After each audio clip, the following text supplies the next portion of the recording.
ফের বঙ্গোপসাগরে গভীর নিম্নচাপ হওয়ার একটা সম্ভাবনা দেখতে পাচ্ছি আমরা। শুভ সকাল। আজ 3রা সেপ্টেম্বর, আজ হলো মঙ্গলবার। এই মুহূর্তে আরেকটি বড় খবর, গুরুত্বপূর্ণ খবর, আবহাওয়ার বিরাট বদল এবং বঙ্গোপসাগরে আবারও একটি নিম্নচাপের সম্ভাবনা আমরা দেখতে পাচ্ছি। এইবারে প্রভাব পড়বে আমাদের বেঙ্গল জোনে। পশ্চিমবঙ্গ, বাংলাদেশ, ত্রিপুরা, আসামে আগামী 24 ঘন্টায় কেমন থাকছে আবহাওয়া, পাশাপাশি পরবর্তী 10 দিনে কেমন থাকছে বৃষ্টিপাত, আবহাওয়া কেমন থাকছে, সব নিয়ে আলোচনা করব। তাই সম্পূর্ণ ভিডিওটি দেখুন এবং চ্যানেলে যদি নতুন হয়ে থাকেন অতি অবশ্যই চ্যানেলটি সাবস্ক্রাইব করবেন। এই মুহূর্তে আমরা উপগ্রহ চিত্রে লক্ষ্য করতে পারছি বাংলাদেশের মধ্য বাংলাদেশ, বিশেষ করে সেখানে কিন্তু বৃষ্টিপাত হচ্ছে। যেমন ঢাকা, ফরিদপুর, পাবনা, সিংড়া, বগড়া, মহাদেবপুর, ঘোড়াঘাট, এছাড়াও রাজশাহী। আমাদের দক্ষিণবঙ্গে এই মুহূর্তে ধীরে ধীরে মেঘের জমায়েত হচ্ছে, যেমন কৃষ্ণনগর, নদিয়া, কাটোয়া, বেলডাঙ্গা, বহরমপুর, দমকল, করিমপুর, আজিমগঞ্জ। বন্ধুরা, মুর্শিদাবাদে কিন্তু ভালো লেভেলের বৃষ্টিপাত আমরা আগামী কিছুদিন দেখতে পাচ্ছি। টানা বৃষ্টিপাত হচ্ছে মুর্শিদাবাদে প্রতিদিন। তবে উত্তরবঙ্গ পরিষ্কার এই মুহূর্তে, এবং আসামের গুয়াহাটি, পাঠশালা, তেজপুর, সেখানে কিন্তু একটু মেঘ সৃষ্টি হচ্ছে। তবে আমাদের দক্ষিণবঙ্গে একেবারে বলা যায় পরিষ্কার পরিচ্ছন্ন আবহাওয়া এবং শরৎকালীন রৌদ্র ঝলমল দিন আগামী 3-4 দিন থাকবে এবং তাপপ্রবাহর একটা সম্ভাবনা আমরা দেখতে পাচ্ছি। এই মুহূর্তে লাইভ রাডারে যাব এবং দেখব কেমন থাকছে বৃষ্টিপাত। বন্ধুরা, বাংলাদেশ জুড়ে একটু আগেই বললাম মেঘের জমায়েত, ঘন মেঘ, এবং পাশাপাশি 2-1 জেলায় ভালো বৃষ্টি হচ্ছে। 2-1 জেলায় না, গোটা মধ্য বাংলাদেশ জুড়ে বৃষ্টিপাত থাকছে। দেখতেই পাচ্ছেন নাগারপুর, এছাড়াও দৌলতপুর, আর একটু জুম করব, নাটোর, এছাড়াও পাথুরিয়া, সিংড়া, বগড়া, চন্দ্রকোনা, বগড়া বলেছি, চন্দ্রকোনা বললাম, এছাড়াও ঝড়খালি, ময়মনসিংহ। বাকি একটু ঢাকার দিকে গেলে ঢাকা, এছাড়াও দোহার, ফরিদপুর, আজিমনগর, এছাড়াও সিঙ্গের, গাজীপুর, কাপাসিয়া, অর্থাৎ বাংলাদেশের যে মধ্য বাংলাদেশ সেটা জুড়ে কিন্তু এই মুহূর্তে বৃষ্টিপাত থাকছে। আর মেঘও রয়েছে, মেঘ দেখতে পাচ্ছি আমরা। তবে ভাদ্র মাসে আমরা যে আবহাওয়া দেখতে পাই তেমনই আবহাওয়া দেখতে পাচ্ছি দক্ষিণবঙ্গে। একেবারে রৌদ্র ঝলমল দিন। বাকি ওই মধ্য বাংলাদেশের দিকে একটু বৃষ্টিপাত রয়েছে, সম্ভাবনা থাকছে একটু দক্ষিণবঙ্গের দিকে আসার মেঘটা। তবে বৃষ্টিপাতের কোনো সম্ভাবনা আমি দেখতে পারছি না। সকাল 8টার আপডেট যেখানে দেখলাম মধ্য বাংলাদেশে বৃষ্টিপাত ছিল। এইবারে সরাসরি 12টার দিকে গেলে দেখতে পারবো গুয়াহাটির দিকে, অর্থাৎ আসামের দিকে বৃষ্টিপাত রয়েছে। আজও খুব একটা যে বৃষ্টি হবে দক্ষিণবঙ্গে তেমনটা নয়। এই দুপুর 3টে নাগাদ আমরা দেখতে পাচ্ছি কোলাঘাট, একটু জুম করব, কলকাতা, খড়গপুর, জয়নগর, মাঝিপুর, বারুইপুর, অর্থাৎ ওই 2-1 জেলায়, কলকাতার পাশাপাশি 2 চব্বিশ পরগনা, নদিয়া, মুর্শিদাবাদ, এই কটি জেলাতে বৃষ্টিপাতের একটু সম্ভাবনা থাকছে। তবে খুব বেশি যে বৃষ্টিপাত হচ্ছে তেমনটা নয়। বাকি ওই রাতের দিকে উত্তর পূর্ব বাংলাদেশ, অর্থাৎ সিলেট, ময়মনসিংহ এবং পাশাপাশি মদিরাপুর, এই কটি জেলাতে বৃষ্টিপাতের সম্ভাবনা থাকছে। ওই বাকি উত্তরের জেলাগুলিতে বৃষ্টিপাত থাকবে। উত্তর বাংলাদেশ যেমন একটু জুম করব, রংপুর, ঠাকুরগাঁ, পঞ্চগড়, দিনাজপুর, চাররাজীবপুর, এই কটি উপজেলাতে বৃষ্টিপাত থাকছে। অর্থাৎ একেবারে বলবো না যে বৃষ্টিপাত নেই, খুব একটা বৃষ্টিপাত নেই, তবে আছে হালকা মাঝারি বৃষ্টিপাত। এইবারে বঙ্গোপসাগরে আবারও একটি নিম্নচাপ সৃষ্টি হওয়ার সম্ভাবনা দেখতে পাচ্ছি। সরাসরি 6 সেপ্টেম্বর যাব, যেইখানে আমরা প্রশান্ত মহাসাগরে একটি শক্তিশালী টাইফুন দেখতে পাচ্ছি, অতি শক্তিশালী টাইফুন। তবে বঙ্গোপসাগরে আমরা ঘূর্ণাবর্ত দেখতে পাচ্ছি, 6 তারিখ সৃষ্টি হচ্ছে, এবং এরপরে এই ঘূর্ণাবর্তটি নিম্নচাপের সৃষ্টি হবে 7 তারিখে। অর্থাৎ এর যে প্রভাব থাকছে, এর প্রভাব পড়বে এইবারে আমাদের বেঙ্গল জোনে। কতটা প্রভাব পড়বে তা এখনও সম্ভাব্য জানা যাচ্ছে না। তবে 5 তারিখ আসলে আমরা জানতে পারবো যে না, প্রভাব পড়বে।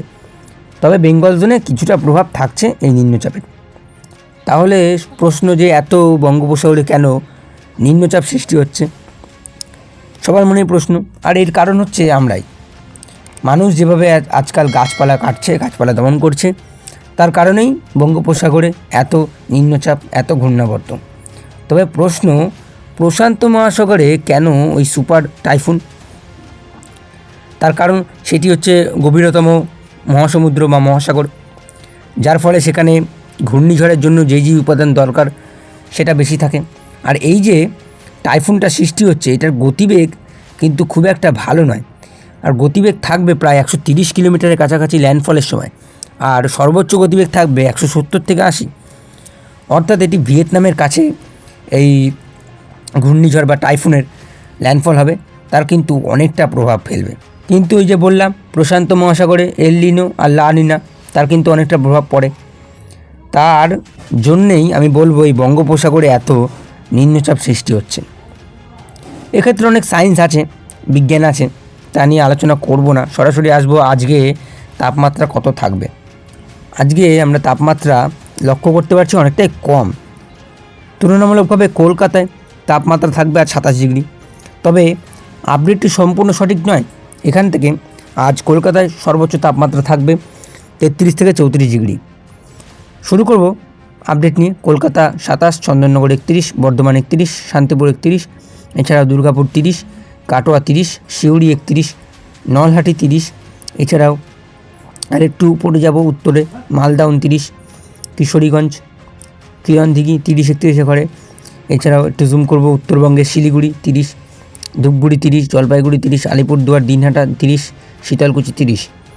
অর্থাৎ আপডেট অনুযায়ী দক্ষিণবঙ্গ এবং উত্তরবঙ্গে কিন্তু খুব একটা তাপপ্রবাহ আমরা দেখতে পারছি না, কিন্তু ওই যে আসামের দিকেও 26-27 ঘরেই রয়েছে বৃষ্টিপাতের কারণে। বাংলাদেশে কেমন থাকছে তাপমাত্রা? উত্তর বাংলাদেশ থেকে শুরু করব, রংপুর 29, ঘোড়াঘাট 30, চাররাজীবপুর 30, বগড়া 30, এছাড়া ময়মনসিংহ 31, মদন 32, মৌলভীবাজার 32, কাপাসিয়া 31, ঢাকা 29, ফরিদপুর 31, এছাড়াও লোহাগড়া 32, মদিরাপুর 32, ফরিদগঞ্জ 32, মতিরহাট 31, ফটিকচারি উপজেলা 30, চিটাগাং 30, সেনবাগ 31, ত্রিপুরার আমারপুর 31, আগরতলা 31, আমবাসা 31। একটু জুম করে দেখব কুমারঘাট 32, খোয়াই 32 আর ধর্মনগর 32। অর্থাৎ এইখানে একটা টুইস্ট আছে, এই যে তাপমাত্রা রয়েছে এখান থেকে আমরা 3 থেকে 4 ডিগ্রি অতিরিক্ত ধরবো। তার কারণ এই যে তাপমাত্রার আপডেট রয়েছে, সেখানে এই আপডেটে দেখা যাচ্ছে যে বৃষ্টিপাতের সম্ভাবনা থাকছে, তার জন্যেই তাপমাত্রা অনেকটা কমছে। এই কারণেই আমরা বলবো যে তাপমাত্রা 2 থেকে 3 ডিগ্রি আরও একটু বাড়বে। আজকে কোন কোন জেলায় সতর্কতা থাকছে?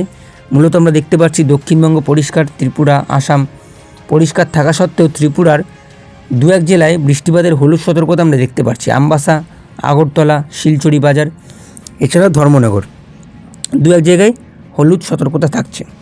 এইবারে আগামী কিছুদিন বৃষ্টিপাতের পরিমাণ কেমন থাকছে? আগামী 24 ঘন্টা, পাশাপাশি পরবর্তী 10 দিন। আগামী 24 ঘন্টায় যে বললাম সকালের দিকে একটু বৃষ্টিপাত পেয়েছি আমরা মধ্য বাংলাদেশের দিকে, কিশোরীগঞ্জ, এছাড়াও ময়মনসিংহ, মৌলভীবাজার, পাশাপাশি সিলেট, এছাড়াও নাগারপুর, কাপাসিয়া, সিংড়া, বগড়া, মহাদেবপুর, ময়মনসিংহ, মদন আগেই বলা হয়েছিল। ত্রিপুরার আগরতলা, আমবাসা, আমারপুরে ভারী বৃষ্টির সম্ভাবনা রয়েছে আগামী 24 ঘন্টার, যার কারণে হলুদ সতর্কতা থাকছে বৃষ্টিপাতের জন্য। আর বাকি উত্তরবঙ্গ, আসামে হালকা মাঝারি 2-1 ফোঁটা ছিটে ফোঁটা বৃষ্টিপাত আমরা লক্ষ্য করতে পারছি। দক্ষিণবঙ্গ পরিষ্কার, দক্ষিণবঙ্গের 2-1 জায়গায় ওই হালকা থেকে মাঝারি বৃষ্টি ছিটে ফোঁটা, বেলদা, বালিচক, তমলুক, দীঘা, কাথি, মন্দারমণি, জয়নগর, মাঝিপুর, এই কটি উপজেলাতে বা এই কটি জেলাতে হালকা মাঝারি বৃষ্টিপাত থাকছে।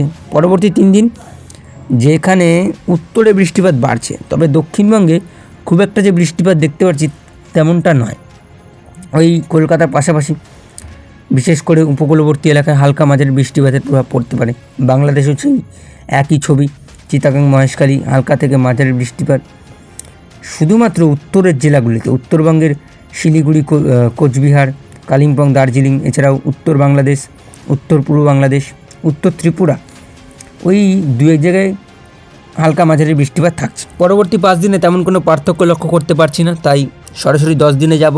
সেইখানে অনেকটা বৃষ্টিপাত বাড়ছে ত্রিপুরার পাশাপাশি দক্ষিণবঙ্গে আবহাওয়ার বদল, এবং দক্ষিণবঙ্গেও বৃষ্টিপাত অনেকটা বাড়বে শেষ 5 দিনে। অর্থাৎ এই ধরুন আজকে মঙ্গলবার, পরবর্তী সপ্তাহ থেকে শুরুর থেকেই বৃষ্টিপাত বাড়বে, এবং তার কারণ সেই যে নিম্নচাপটি আসছে তার অনেকটা প্রভাব পড়বে আমাদের বেঙ্গল জোনে, বিশেষ করে দক্ষিণবঙ্গে। হ্যাঁ, 2-1 জেলায় হালকা মাঝারি বৃষ্টিপাত থাকলেও সবকটি জেলাতেই বৃষ্টিপাত থাকছে, তবে কোথাও ভারী বৃষ্টি, কোথাও হালকা থেকে মাঝারি বৃষ্টিপাত। একটু খুঁটিয়ে দেখব। কলকাতার পাশাপাশি হুগলি, নদিয়া, 2 চব্বিশ পরগনা, 2 মেদিনীপুর, সেখানে কিন্তু বৃষ্টিপাত থাকছে। শুধুমাত্র যে ওই যে বললাম দক্ষিণবঙ্গে প্রভাব পড়বে তা না, বাংলাদেশেও প্রভাব পড়ছে। উত্তর ত্রিপুরাতেও প্রভাব পড়ছে বৃষ্টিপাতের। আগরতলা, আমারপুর, আমবাসা, এছাড়াও উত্তর ত্রিপুরার কুমারঘাট, ধর্মনগর, পাশাপাশি সিলেট, ময়মনসিংহ, মদন, বগড়া, মহাদেবপুর, চাররাজীবপুর, রংপুর, গোটা বাংলাদেশে বৃষ্টিপাতের সম্ভাবনা আরও বাড়বে। এছাড়াও উত্তরবঙ্গে শিলিগুড়ি, ধূপগুড়ি, জলপাইগুড়ি, আলিপুরদুয়ার, কোচবিহার, সেইখানে একটু বৃষ্টিপাত কমবে পরবর্তী সপ্তাহে। যাই হোক, এটুকুই দেখতে পারলাম। আসামে দেখতে পাচ্ছি বৃষ্টিপাত ওই হালকা থেকে মাঝারি থাকছে। কেমন লাগলো বন্ধুরা আপডেট? আশা করি সবার ভালো লাগবে। আজ এই পর্যন্তই। ভালো থাকবেন, সুস্থ থাকবেন, টাটা।